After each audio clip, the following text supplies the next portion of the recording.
Of all places in the world, the Philippines might be the most challenging place for a breadwinner to live. In a nation that is known for its strong family ties, it is very common to extend generosity and help to each member of the family. But the sad reality is that the minimum wage in the Philippines is not enough to support a family. What if they decide to create their own?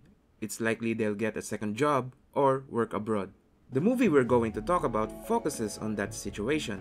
It follows Bambi Salvador, played by Vice Ganda, a hardworking overseas Filipino worker who has spent 15 years in Taiwan, comes home to the Philippines only to find out that her mother has Alzheimer's and that her family has squandered their savings and fallen into debt.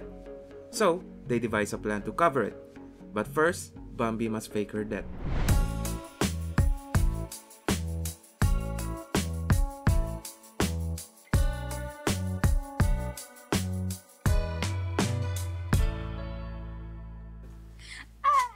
Lagag!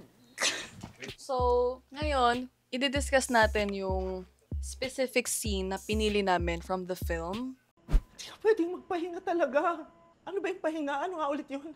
Pahinga ba yung ano, yung wala ka munang iisiping ibang tao, yung sarili mo lang muna, yung ba yung pahinga?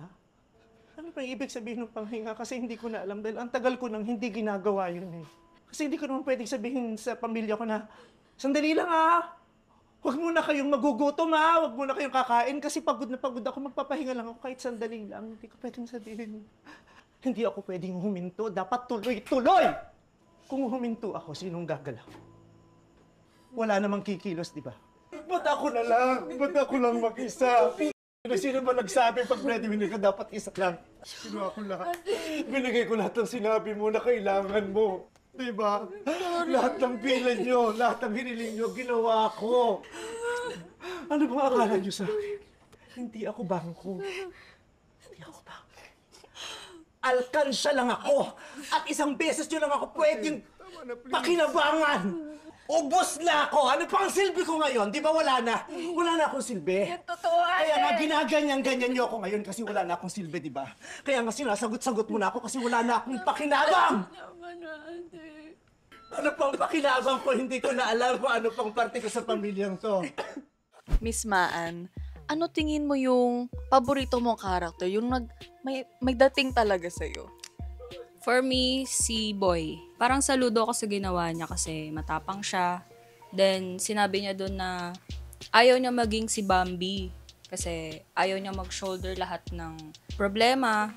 And syempre, siguro may mga gano'n naman talagang tao, ayaw maging breadwinner. Kasi bata pa si Boy eh, marami pa siyang kayang gawin, marami pa siyang gustong i-explore. Siguro gano'n din ako, as of now, na marami pang gustong gawin sa buhay. Yung paborito kong character, one and only, si Bambi. Kasi ang hirap niya hindi magustuhan, napaka-selfless niya, selflessly devoted siya sa kanyang pamilya. Shinolder niya lahat ng siblings niya, hindi naman siya yung oldest, pero inako niya talaga eh. Ilan sila magkakapatid, 3, 4. Ayun pala, may pinagdadaanan siya, kaya di na-cancel yung kontrata niya sa Taiwan. Taiwan? Yes.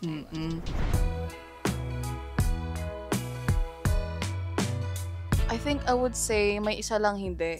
Pero it's a given na kasi Filipino comedy siya kahit papano eh. Yung di lang realistic sa akin is, burol ng kapatid mo, tas yung surprise mo, magiging props ka sa burol ng kapatid mo. Ayun lang yung, si baby, di ba? Wow. Kaya, yun. Ayun yun lang yung hindi realistic sa akin. Pero the rest is very realistic. As someone lumaking immigrant, sa Saudi naman kami nun. When you go out there, maghihirap ka talaga kasi hindi mo siya lugar. Kahit saan ka pumunta, hahanap-hanapin mo pa rin yung pamilya mo. You will still miss home. These OFWs, tinatago nila yung struggle nila when they go out. Hindi puro sarap. Oo, ayun. Kasi akala nila pag OFW, sarap buhay, Oo. daming pera. So yung crash out niya, nung marami nanghingi sa kanya nung pag-uwi niya, valid eh. Valid yung crash out niya.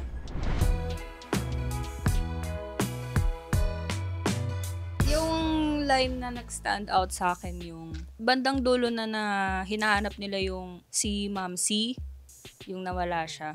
Kasi inaantay niya si Bambi makauwi nun sa bus station. And then, nahanap siya ni Bambi dun. Tapos sabi niya dun, pagod na siya. Nag-stand out siya sa akin kasi parang sobrang pressured niya sa buhay niya. And then, doon lang na-realize ng pamilya niya na lahat pala ginagawa niya for them lang kasi sobrang mahal ni Bambi yung pamilya niya. Tapos umuwi pa siyang ganon, sobrang nagkagulo. Tapos ayun, 'di ba? Parang sobrang naiyak ako doon eh. Slight Reaction. lang. Ikaw, Yun rin eh. Yun rin No? masasabi ko eh. Pagod na ako. pagod na siya. So, ang nakikita nating key theme ng film is it's very Filipino eh, no? Yung selfless love, family. We're very sentimental tayo mga Filipinos. Just the chosen fact na pumunta siya ng ibang bansa, magkakayod siya. Ang dami niyang trabaho, hindi lang sa factory, nagdadrag rin siya, at iba-iba pa, nagmamasahe siya. Ang dami niyang ginagawa. Selflessly devoted talaga siya sa pamilya niya. Ang prevailing theme is family. Family and love. Ay, Zen? Magre-rate pala tayo. I-rate ko yung movie ng solid 7.5. Kahit hanggang 5 lang talaga. 4 na lang pala yung rating ko. Ako 4 din. Bakit 4? Para kasing nagkulang siya sa backstory. Ewan ko, basta Parang yun. nakulangan ng build-up. Parang build-up ba? Parang biglang nagka-cancer ba? Yung parang technicalities nga sinasabi ni Dane. For me, yung transition. Yun lang guys, no? Yun lang. Thank you. 3, 2, 1. Ano yun?